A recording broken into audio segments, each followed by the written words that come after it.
courage to be real, where real stories break the silence. There's a reason why sometimes we can't always see our issues. It's like trying to paint a picture, but you're already in the frame, so you can't really see what's going on. But anytime, this is maybe where I have my own opinions about it, but an emotionally reactive person, I think that's really a good way to kind of sum up how an individual has some things from their past that they still need to address. Emotions are okay. The way that you feel is okay. Like, it's really important that we understand that we can acknowledge and we can validate our emotions and our feelings and our experiences.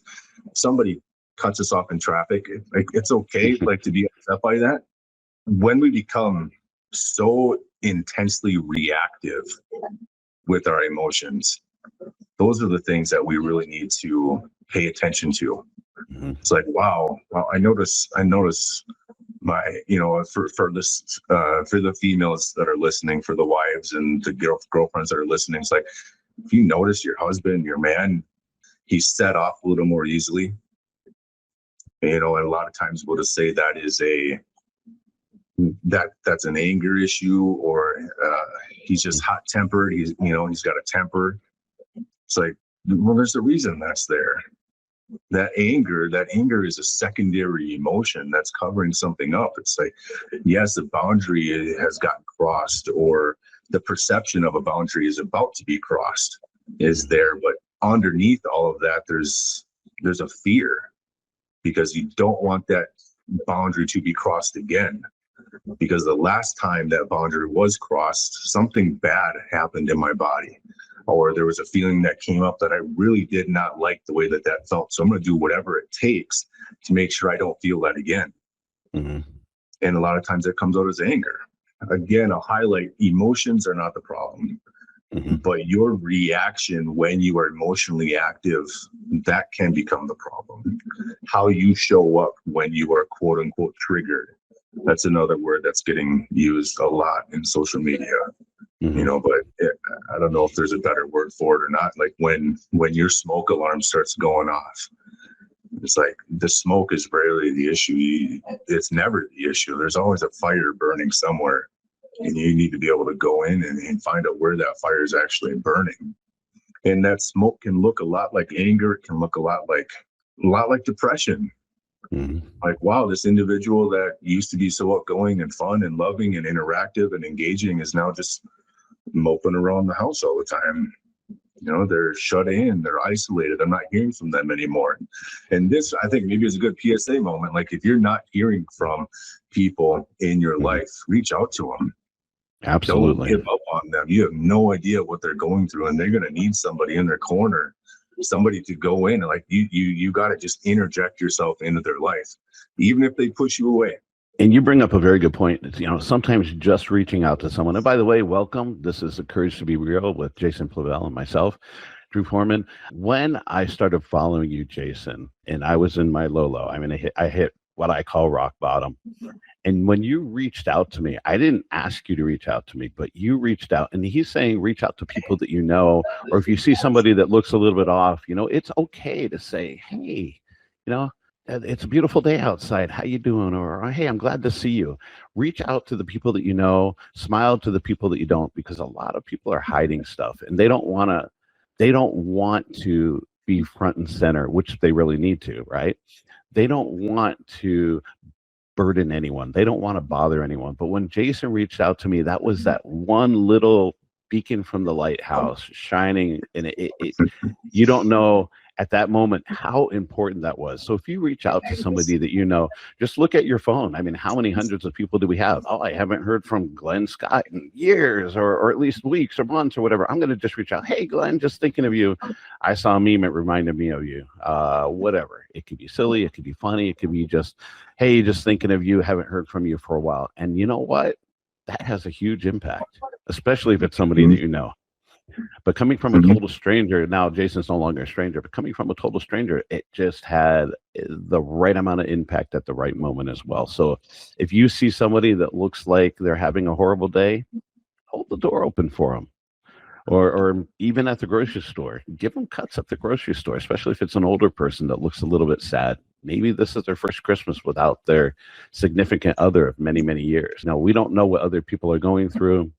There's a lot of social media things going on. Be kind, take a moment and just be human again. We don't know what everyone's going through. And that's absolutely correct. We don't.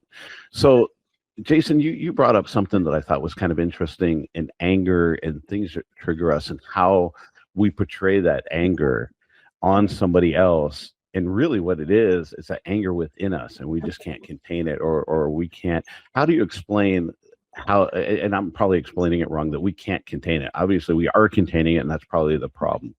But what's a quick or easy tool or technique? I mean, besides doing 80 push-ups as soon as you wake up in the morning, what's something that you could share with our listeners that are just about ready to reach out and get help, but they're not there yet? What kind of tool can you share with them that might just help them breathe through the day a little bit better? Yeah, absolutely. Probably another huge buzzword: nervous system regulation, emotional regulation. It's all out there, but I think there's a reason it's really catching on with a lot of people, is because it's important. Full circle now here, right? Because we were talking about kids were never taught in schools. They're still not being taught in schools what emotions are, what our feelings are, what do you do when you feel weird or wired or hot or sad, angry, frustrated, whatever you want to call it. Like, we need to learn how to sit with those emotions first and foremost. And so, like you said, breathe. Literally just breathe for a while. And sometimes it takes 5 minutes, 10 minutes, 15 minutes, 20 minutes. But the key here is that you're taking your mind and you're redirecting its focus. Because when you're triggered, when you're activated, when your smoke alarm's going off, you are in this heightened state. And so you're in the sympathetic state and your body's like ready to fight or fight. And you need to get going. It's like you have to understand that your body, your brain is just releasing a cocktail of chemicals that we call an emotion. Give yourself a few minutes for your body to metabolize and process those chemicals, because your amygdala is kicked on right away. And so all of these emotions are just going hyperactive, and you're so aware. It's like, I got to do something. I got to attack. I got to retreat. I got to do whatever to hold my ground. But no, you really just got to learn to sit there and just shut up for a little bit. And I don't know if we ever talked to Drew about this, but one of the biggest influences in my coaching career so far has been Viktor Frankl's book, Man's Search for Meaning. And I refer to it all the time because he talks about the power of the pause. And he says, between stimulus and response, between the event and how you choose to respond to the event, right? You've got your event and your response. There's that pause in the middle. And within that pause, no matter how big or how small that pause is, that pause gives you the power to change your life. Like, within that middle ground, it's like that's the determining factor of how you are going to direct your life. And so practice the pause. Take a second, take a minute, 5, 10, 15, whatever minutes to sit and breathe. Allow your body to process those emotions and those chemicals. And then go back.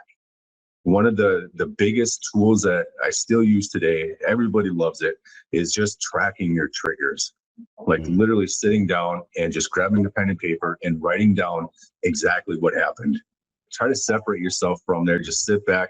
What would another individual see? Exactly. Thank you for joining us, by the way. We are here, the courage to be real. So I'm not going to say any triggers are stupid. We have to address them. Absolutely. And the why. So you mentioned something kind of interesting, and I'd like to just touch base on this breathing. And Jason, at one point in time, you had me breathe with you. I think it was we tried to get to 5 minutes. I had so much anger and so much emotion that I was compressing inside. If you remember, I actually got sick to my stomach and I had to run to the bathroom. Yeah. And literally throw up because I was suppressing all of this so deeply inside. When you have me breathe, for some reason, then I was focusing on, and I was getting nauseous by the second. I think, what did I make it to? A minute and a half, not even 2 minutes before. Man. Yeah, it was such a shortened time. And It what was. did you make of that moment, Drew? I hate breathing.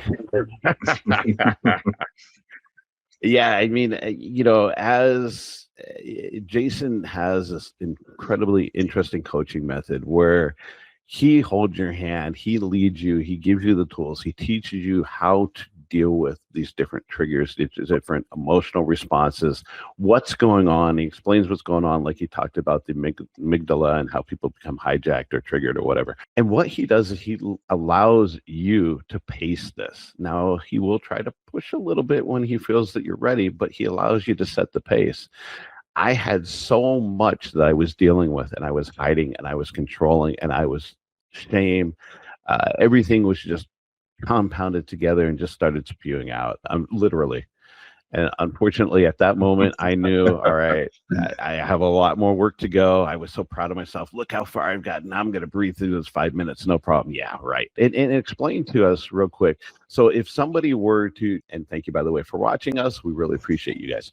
If one of our listeners, one of our viewers were to take this breathing away right now, how would you tell them what to start off with, what to do, what type of breathing, and what it does to their nervous system as they're breathing? Breathing is literally, it's the connection between the sympathetic and the parasympathetic nervous system. It's one of those things that happens automatically. That's why it's a part of the autonomic nervous system. It's one of those things that like your body just knows how to do it, but it's also one of those things that you can control, which is like, okay, your body also knows how to rest and digest. You're like, you put food in your body, you are not spending time digesting your food, but your digestive system is a part of your autonomic nervous system. Your body just knows how to do it. Breathing, your oxygen, how your body intakes that is a part of your autonomic nervous system, but you can also control it. And so if you can just be mindful, if you can just practice being mindful for a minute of controlling your own breath, you are literally tapping into your autonomic nervous system. You're telling your body, I'm in charge now. The things that are happening outside of me, like we can set those aside. The things that are happening even inside of me, it's like I can take a moment to just calm all of that down just by focusing on my breathing, by telling your body I'm in control of my body. And so, yeah, but breathing, that's one of those things. Like, I don't know anything other than blinking. I guess you can get into power blinking if you want to. Like, that's another one. So breathing and power blinking. So should I breathe fast? Should I breathe slow? What's the cadence that you recommend somebody to start off with breathing? And I know there's different ones, but what's a good one to start off? Yeah. Well, I mean, think about it, like when you are literally running for your life from back in the day, if you're running from a predator, a big dinosaur, you're running from your abusive partner. I mean, like whatever it is, like let's talk about trauma related stuff, right? You're going to be breathing fast and heavy. Like when you're running, when you are in survival mode, it's fast and heavy. It's really hypervigilant. So you don't want to breathe super fast and heavy. I would recommend slowing down, and I personally think like starting at like 5 seconds, a 5-second inhale, a 5-second hold, a 5-second exhale, a 5-second hold. And that's probably a pretty good place to start. I think actually a lot of different breathing apps and breathing quote unquote coaches, professionals would probably recommend that as well. But I think the slower you can get it, the better. Because again, you're just telling your body right now, even though I might be flooded with all these emotions, I might be going super active, kind of crazy on the inside, you're tapping into your body and you're telling your body, no, that's actually not the case. We are safe right now. That's why, I don't know if you remember, Drew, man, putting a hand up on your heart. I do. It's like, if you can just literally feel that for a second, like those sensory things in our fingers, the sensory actions, you can really feel your hand on your chest, feel your heartbeat, and just practice that breathing. It's huge. And a lot of people will call it, I don't know, woo-woo-y or fluffy or whatever, but you can just take a moment just to practice, relax, and powerful. It is powerful stuff. So just so you know, the first time I got nauseous, and then the next time we talked the week after, I was up to 3 minutes, I believe, which was double my score. and I avoided all the nausea, and I was able to actually settle down. I think you actually held me there for 4 minutes, breathed together. There was some soft music in the background. It was nice. I learned to actually, and I've been a very hyperactive person all my life. Go, go, go, go, go. It be as successful as you can. Make this, make that, do this, do that. Don't dwell on the past, man up. Wrong advice. And here's Jason saying, you know what? Let's just breathe. I'm like, breathe. What do I want to do that for? Trust me. Let's just breathe. Well, all right. For everybody listening too, you got to go check this guy out. Check out Drew Foreman online, because like I got to commend him too, because all of this hyperactive, like go, go, go, like I'm going to be the best. I'm going to push myself. It paid off for him. And you can find some of his old Reebok commercials or whatever that he did for this guy. Is a stud. It's like, get up, do us go through a flexing routine for us real quick, Drew. You gotta. This guy is like jacked. And emotionally jacked now. I think honestly that's why. I mean, like you were spewing everywhere, is because it was so unfamiliar to you. Your body was not used to stuff like that. I like when you bring up good points, and you just brought something up. Now, going to the gym and staying in shape is very important to me. It's important to my health, my well-being, and now it's very important to my emotional and psychic well-being as well. But if you go to the gym, and you will see a lot of people like us, shaved head and or beard, barely fitting in their t-shirt, tattooed. These guys hide themselves. I know I did. And I even changed my appearance a little bit, right? I'm going to become as ripped as I can. I'm going to become somebody that nobody can mess with ever again. Sustainability. I'm going to go to the gym. I started at the gym at 14 years old in order to stop some of the things in my past. And I was very little. I was malnourished going into junior high. So I was picked on a lot. So in order to get out of that, I had to become the big bad dude. Of course, I'm probably one of the nicest guys I know, in my opinion. Unless you're an old lady walking behind me with a dog. Watch out. But Jason also, I mean, you're a big guy. You got tattoos, you got a shaved head. I think you got a pierced tongue there as well. And a lot of people I see at the gym have a similar appearance to us. Now, I'm not saying everyone's been through some kind of childhood trauma, or at least forced trauma or abuse. But you know what? If we say 1 in every 5 people, and this is true, by the way, and I think it's even greater than that, 1 in every 5 people experience forced trauma or abuse.